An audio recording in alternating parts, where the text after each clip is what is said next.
प्रत्येक एपिसोडमध्ये प्रत्येक भागागणिक मी तुम्हाला सांगत आलेलो आहे बरं का. आणि आता पुन्हा तेच सांगतोय, ज्या सीझनमध्ये जे उपलब्ध असतं ते आवर्जून मस्त मजेने खा बरं का. हो, पण तुमची एक मनातली अपेक्षा मला मान्य आहे बरं का. हेल्दी असावं पण मजेदार असावं. इथे मिक्सरच्या भांड्याला आपण काही लसणाच्या पाकळ्या घातल्या, थोडंसं जिरं घातलंय, थोडंसं खोबऱ्याचं कीस घातलंय, त्यामध्ये अद्रक 1 इंच किसून घातलाय, एक मध्यम आकाराचा कांदा जाडजाड फोडींमध्ये आणि एक टमाटा कापून त्याला आपण मस्तपैकी मिक्सरला एकदम फाईन फिरून घ्यायचं. इथे आपण आता हरभऱ्याची स्वच्छ धुवून घेतलेली निवडून घेतलेली पानं घेतोय आणि त्याला एकदम बारीक अशा पद्धतीने आपण कापून घ्यायचंय बरं. पूर्वी ही भाजी शेतकऱ्यांकडून वानोळा म्हणून वाटली जायची, आता मार्केटला ती विकली सुद्धा जाते बरं का. तुम्ही जर बाजारात व्यवस्थित तिचा तपास केला तर तुम्हाला ही कुठेतरी विकताना मिळेल. आपण बारीक चिरून घेतलेल्या या पानांवरती 1 चमचा लाल तिखट घातलंय, पाव चमचा हळद घातली, बारीक चिरलेला कांदा घातलाय, चवीनुसार मीठ घातलंय आणि त्यामध्ये आता थोडं थोडं आपण असं करत करत ज्वारीचं पीठ ॲड करत आहोत.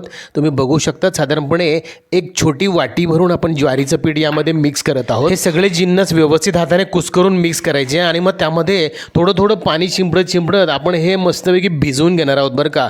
याचा मस्तपैकी असा एक गोळा तयार करणार आहोत. आपण कणिक मळून घेतो त्या पद्धतीने असा घट्टसर आपण असा याचा गोळा तिंबून घेणार आहोत. आणि मग लागलीच मळून घेतलेल्या या पिठापासून छोटे छोटे गोळे तयार करणार आहोत बरं का मित्रांनो. आताही तुम्ही चॅनलवर नवीन असाल तर चॅनलला सबस्क्राईब करा. माझ्या रेसिपीज तुम्हाला आवडत असतील तर लाईक करा आणि ह्या रेसिपीज तुमच्या मित्रांमध्ये शेअर सुद्धा जरूर करा बरं का. आता आपण दोन्ही तळ हातांच्या मदतीने अशा पद्धतीने छोटे छोटे बॉल, छोटे छोटे गोळे आपण तयार करणार आहोत आणि यांना आपण डीप फ्राय करण्यासाठी कढईमध्ये थोडंसं तेल घातलंय, त्यामध्ये आपण याला डीप फ्राय करून घेणार आहोत बरं का. तुम्ही बघत मध्यम आचेवरती आपण अगदी मिनिटभरच आपण याला फ्राय करणार आहोत. जास्त याला कुरकुरीत करत बसण्याची गरज नाही. एक एक करत सगळे आपण तयार करून घेतलेले गोळे फ्राय करून घेणार आहोत. पानं आहेत मित्रांनो, हे अतिशय कमी वेळासाठी आपल्याला उपलब्ध असतात. वर्षातून एकदाच हिवाळ्यामध्ये साधारणपणे हरभऱ्याची जेव्हा लागवड होते आणि हरभऱ्याची पानं खुडण्याची वेळ येते त्यावेळेसच आपल्याला हीच रेसिपी करता येऊ शकते. इतर वेळेस तुम्हाला याचा लाभ मिळणार नाही. त्यामुळे जेव्हा उपलब्ध आहेत तेव्हा याचा आपण अवश्य लाभ घेतला पाहिजे. हे न्यूट्रिशनचा बॉम्ब असं तुम्ही याला म्हणू शकतात बरं. तुम्ही बघू शकतात अतिशय मजेदार टेम्पटिंग असे हे ज्वारीच्या पिठाचे आणि हरभऱ्याच्या पानांचे गोळे आपण तयार करून घेतलेले बरं का.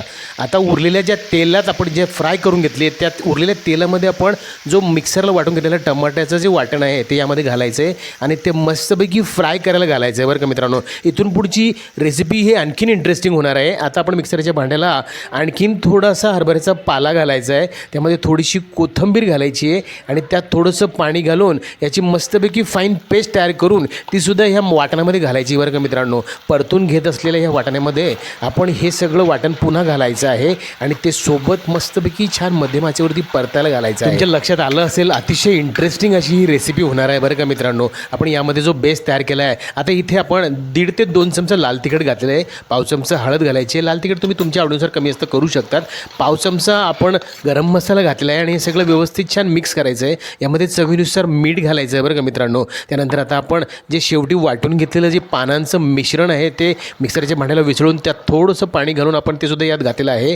तुम्ही बघू शकतात हे मस्त गदगदतं आहे बरं का. हा मसाला हलकासा तेल सोडायला लागला आहे. त्यावेळेस आपण यामध्ये वरतून तुम्हाला ग्रेव्हीसाठी ॲडजस्ट करण्यासाठी पाणी घालायचं आहे मित्रांनो. आपल्याला जितकं पातळ हवं तितकं आपण यामध्ये पाणी वरतून घालायचं आहे आणि शक्यतो याची ग्रेव्ही हलकीशी पातळ ठेवायची. तुम्ही बघू शकता आता याला मस्तपैकी उकळी काढून घेतलेली आहे आणि ही उकळी काढल्यानंतर यामध्ये आपण हे फ्राय करून घेतलेले छोटे छोटे गोळे आहेत पानांचे आणि ज्वारीच्या पिठाचे ते यामध्ये घालायचे आहेत. उकळी काढल्यानंतर आपण हे सगळे गोळे यात घालायचे आहेत. गॅस आपण मध्यम आचेवरती ठेवलेला आहे आणि आता हे सगळे तळून घेतलेले गोळे या ग्रेव्हीमध्ये घातल्यानंतर पुन्हा आपण मध्यम आचेवरती एक छान उकळी त्याला काढून घेणार आहोत बरं का मित्रांनो. अतिशय मजेदार अशी ही रेसिपी होणार आहे. तुम्ही बघू शकतात याला उकळी काढल्यानंतर असं मस्तपैकी तेलसुद्धा सुटलेलं आहे बरं का. तुमच्या लक्षात आलं असेलच एकदम 5 स्टार हॉटेलला सुद्धा लाजवेल अशी आपण रेसिपी या हरभऱ्याच्या पानांपासून बनवलेली आहे बरं का मित्रांनो. आता यावरती आपण बारीक चिरलेला कोथिंबीर घालायचं आहे आणि मस्तपैकी गॅस बंद करून आपण याला ताट सर्व करूया बरं का. मग आता जेवायला बसूया. तुम्हाला हरभऱ्याच्या पानांचे हे मजेदार कोफ्ते कसे वाटले मला तुम्ही कमेंट करून नक्की कळवा. गरमागरम पोळी आणि भाताबरोबर आपण याचा आस्वाद घेऊया. तुम्ही सुद्धा नक्की ट्राय करून बघा. भेटूया पुढच्या भागात अशाच माहितीपूर्ण मजेदार इनोव्हेटिव्ह रेसिपींसह. तोपर्यंत बघत राहा recipes. Thank you for watching. Good bye. Take care.